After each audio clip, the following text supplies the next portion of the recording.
Oh, tongkat ya, soal tongkat ini ya. Nah ini, tongkat ini adalah cakra yang dibuat oleh keturunan Panembahan Senopati. Saya menerimanya pada saat ziarah di pemakaman Panembahan Senopati di Kota Gede. Lalu anak turunannya membuat cakra yang terinspirasi dari cakra Pangeran Diponegoro. Tapi ini sendiri bukan cakra Pangeran Diponegoro. Kemudian pembedanya adalah dibuatkan kaligrafi di sini. Ini dari Asmaul Husna, Al-Malik, dan di sampingnya, belakangnya adalah Ar-Rahman.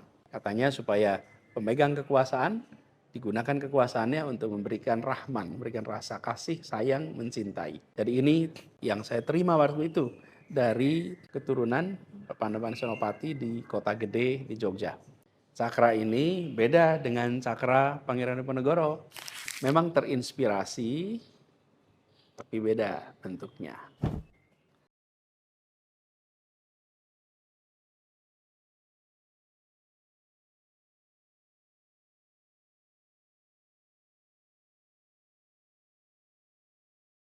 Saya mau ceritakan tentang cakra Pangeran Diponegoro. Di sini ada replikanya. Ini saya buka ya. Ini adalah replika yang saya terima, dibuat oleh seorang empu yang dia buat, lalu dikirimkan pada saya untuk disimpan. Ini cakranya. Cakra ini dibuat dengan teknik tempa lipat seperti yang dilakukan untuk pembuatan keris. Jadi kalau dilihat di sini ada seperti serat-seratnya di sini, ada teksturnya mirip seperti keris. Dia disebut cakra karena bentuknya bulat, seperti bulatan bulan atau matahari. Nah, cakra ini dipasang di sebuah kayu, terbuat dari kayu mahoni, sama persis dengan yang aslinya. Ukurannya seluruhnya sama, tingginya, lebarnya, ketebalannya. Dan ketika proses ini dilakukan, saya sendiri hanya dapat ceritanya, si empu itu tidak menyaksikan langsung, tapi dia melakukan tekniknya tersendiri. Ada ilmunya yang kita beda fakultas, saya tidak bisa jelaskan, tapi yang jelas dia bisa membuat seperti aslinya. Nah, ini yang kemudian diserahkan oleh seseorang, lalu kami simpan di tempat ini. Ada cerita sedikit tentang cakra Pangeran Diponegoro ini. Ini dibuat di era Kesultanan Demak kira-kira abad 16. Kemudian 10 tahun sebelum Perang Jawa atau Perang Diponegoro atau Perang lawan Belanda, tahun 1815, ini diterima oleh Pangeran Diponegoro dan selalu menjadi pegangan. Beliau itu menggunakan ketika berperang, ketika ziarah, dan ini seakan penegas bahwa ini adalah Ratu Adil. Jadi pemegang ini Pangeran Diponegoro memberikan pesan itu, dan semua proses tirakat, ziarah, perang itu selalu membawa ini istilahnya ageman atau pegangan yang tidak dipakai untuk berperang secara langsung, tapi dipakai sebagai ageman. Nah, yang asli ada di Museum Nasional. Yang di sini adalah replikanya yang saya simpan di tempat ini, saya jaga baik-baik sebagaimana pesan oleh si pembuatnya, empu yang menyiapkan ini semua. Mudah-mudahan kita bisa dapat pelajaran dari apa yang kita lihat sebagai tongkat perjuangan Pangeran Diponegoro. Halo teman-teman, apakah Pak Anies akan mendirikan partai politik baru atau mendirikan ormas atau pimpin sebuah gerakan atau 2 dari 3 atau 3-3-nya?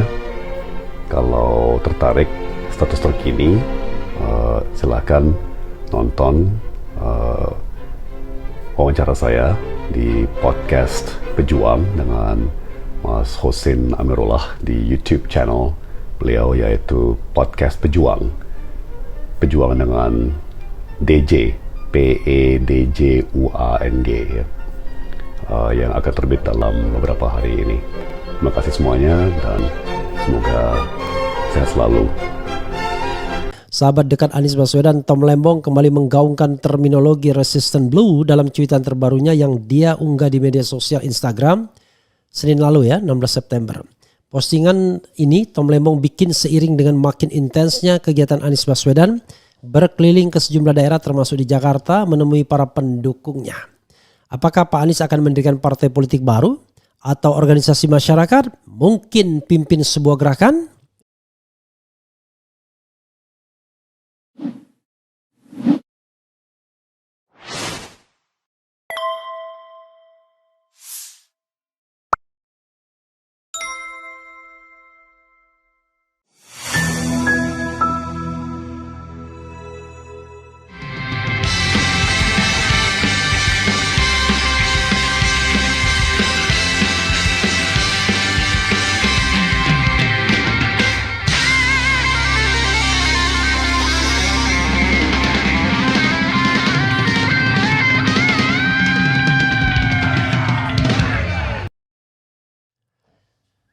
Assalamualaikum warahmatullahi wabarakatuh. Ya, kawan-kawan semua, sobat RH sekalian, ini saya live di Refli Harun Best Statement ya. Tapi ini juga channel saya sebagai channel alternatif. Biar tidak jenuh, tidak di Refli Harun channel saja, karena ini ada berita yang menarik. Yaitu soal Tom Lembong yang nge-tweet sesuatu dan ada kaitannya dengan Anies Baswedan. Ya, mudah-mudahan sobat RH sekalian bisa menemukan channel ini juga ya. Ini channel yang berkembang, growing fast juga. Lumayan sudah 77.000 lebih subscribersnya ya. Nanti kita akan spesialisasikan masing-masing channel ya. Oke, ini menarik apa yang diisyaratkan atau dikatakan atau dicuitkan oleh Tom Lembong ya. Sebagaimana dimuat di Tribun News ya. Kita lihat nih. Pakai bahasa Inggris ya. YouTube Pejuang Cast, Instagram podcast _pejuang. Kemudian kata Tom Lembong ya. Will Anies Baswedan establish a new political party or a social organization? Maybe lead a movement? If you are interested in the latest discussion taking place within Pak Anies team, please watch my explanation in the podcast Pejuang on YouTube, which will be published very shortly. I just realized this emoji is wearing resistant blue color sleeve ya. Jadi sobat RH sekalian, sahabat tribunnews.com Jakarta ya, ini judulnya adalah Tom Lembong isyaratkan Anies bikin kejutan dan kodenya biru, gaungkan lagi resistant blue. Tribunnews.com Jakarta, sahabat dekat Anies Baswedan Tom Lembong ya. Tom Lembong jauh lebih dekat dari siapapun karena punya kehormatan bisa TikTok bareng ya. Sahabat dekat Anies Baswedan Tom Lembong kembali menggaungkan terminologi resistant blue dalam cuitan terbarunya yang dia unggah di media sosial Instagram Senin lalu ya, 16 September. Postingan ini Tom Lembong bikin seiring dengan makin intensnya kegiatan Anies Baswedan berkeliling ke sejumlah daerah termasuk di Jakarta menemui para pendukungnya. Apakah Pak Anies akan mendirikan partai politik baru atau organisasi masyarakat? Mungkin pimpin sebuah gerakan? Itu pertanyaan Tom Lembong. Kalau tertarik kabar terkini ya, diskusi yang sedang berjalan di tim Pak Anies, silakan nonton penjelasan saya di podcast Pejuang yang akan terbit dalam waktu dekat. Baru sadar kalau emoji ini pakai baju warna resistant blue. Dia pakai resistant blue juga ya. Oke, demikian tulis Tom Lembong di Instagram. Tom Lembong sembari memamerkan kaos polo warna biru yang dia kenakan dalam rekaman video pendek yang dia post bersama caption tersebut. Oh, ada videonya juga ya. Coba videonya kita kita inikan ya. Oke, sobat RH sekalian, kita coba lihat ya.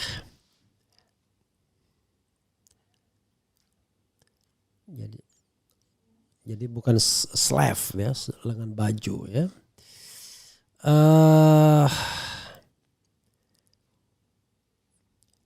Kita dengarkan pernyataan dari Tom Lembong ya, orang yang sangat manly anunya suaranya ya. Sudah ya? Sebelum ya? Oke, sobat era sekalian, ini menarik ya pastinya ya untuk kita lihat bagaimana seorang Tom Lembong mengisyaratkan sesuatu ya. Ya, coba kita dengarkan dulu ya apa yang diisyaratkan oleh Tom Lembong ya. Sekali lagi saudara sekalian, saya di channel Keren Cadas Refli Harun Best Statement. Sudah, silakan. Halo teman-teman, apakah Pak Anies akan mendirikan partai politik baru atau mendirikan ormas atau pimpin sebuah gerakan atau 2 dari 3 atau 3-3-nya? Kalau tertarik status terkini, silakan nonton wawancara saya di podcast Pejuang dengan Mas Husin Amirullah di YouTube channel beliau, yaitu podcast Pejuang dengan DJ PEDJUANG ya, yang akan terbit dalam beberapa hari ini. Terima kasih semuanya dan semoga sehat selalu.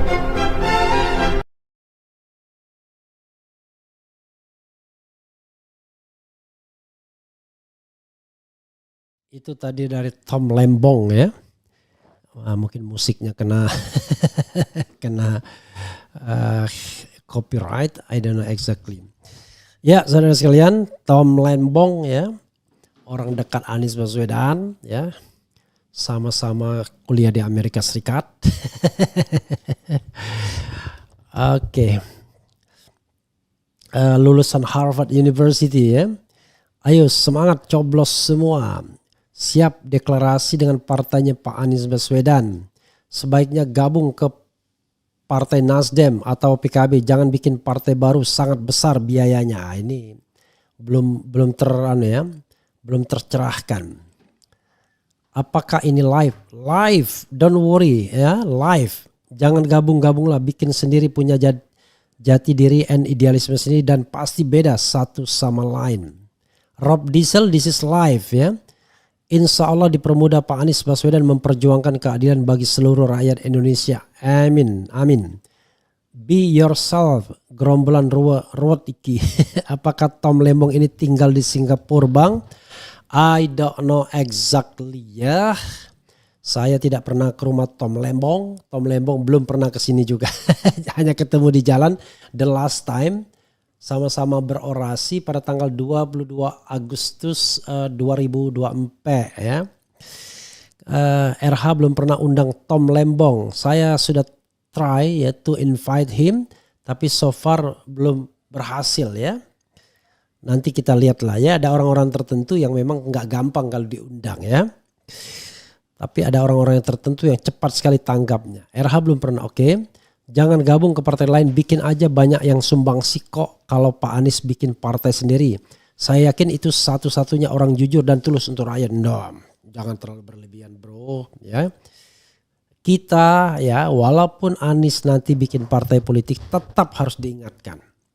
Jangan sampai partai politik terjebak menjadi partai yang kultus individu. Seperti partai lainnya. Jangan sampai terjebak menjadi partai keluarga seperti yang lainnya.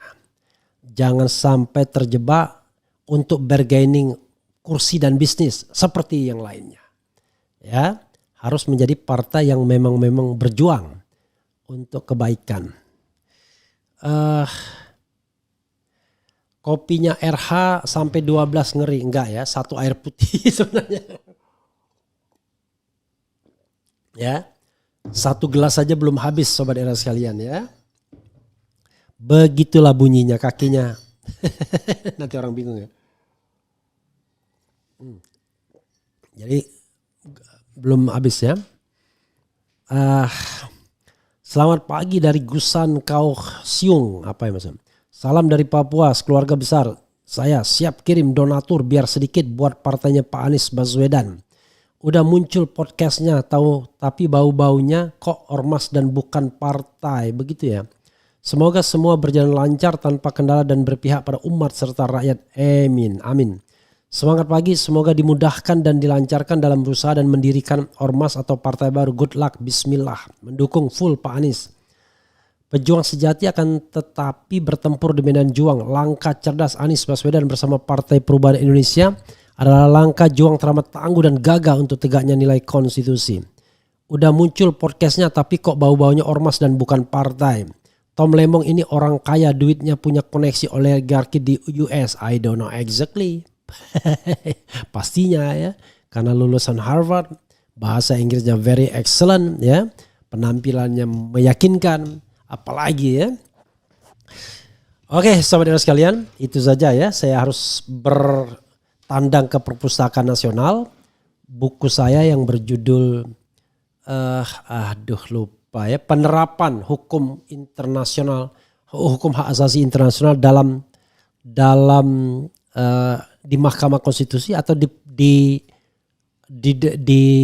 domestik ya, itu mendapatkan penghargaan dari Perpustakaan Nasional. Saya tidak pernah ikut lomba, tiba-tiba dihubungin, dikatakan bahwa saya mendapatkan penghargaan, walaupun saya sendiri merasa tidak pernah lomba-lombaan ya. Jadi buku saya itu judulnya adalah Penerapan Hukum Hak Asasi Manusia Internasional di Mahkamah Konstitusi ya. Saya tulis ketika saya di Notre Dame University ya. Just to prove you that I attended Notre Dame University or the University of Notre Dame ya. Because I got scholarship Fulbright ya in 2006 till 2007. Jadi ini undangannya. Assalamualaikum, selamat pagi Pak Refli. Perkenalkan saya Gibran, FH UGM 2005. Dari Perpustakaan Nasional menginfokan bahwa buku Pak Refli dengan judul Penerapan Hukum Hak Asasi Manusia Internasional di Mahkamah Konstitusi, penerbit Raja Wali Pers, menjadi salah satu pemenang pemilihan buku terbaik tahun 2024 dengan tema Hak Asasi Manusia. Berikut kami kirimkan surat undangan acara pemberian penghargaan yang akan dilaksanakan pada hari Rabu tanggal 18 September 2024 di Auditorium Lantai 2 Perpustakaan Nasional Jalan Merdeka Selatan nomor 11 Jakarta Pusat today ya. That's why saya harus siap-siap berangkat. Itu saja sobat dan sekalian. Wassalamualaikum warahmatullahi wabarakatuh. Keren cadas. Cheers.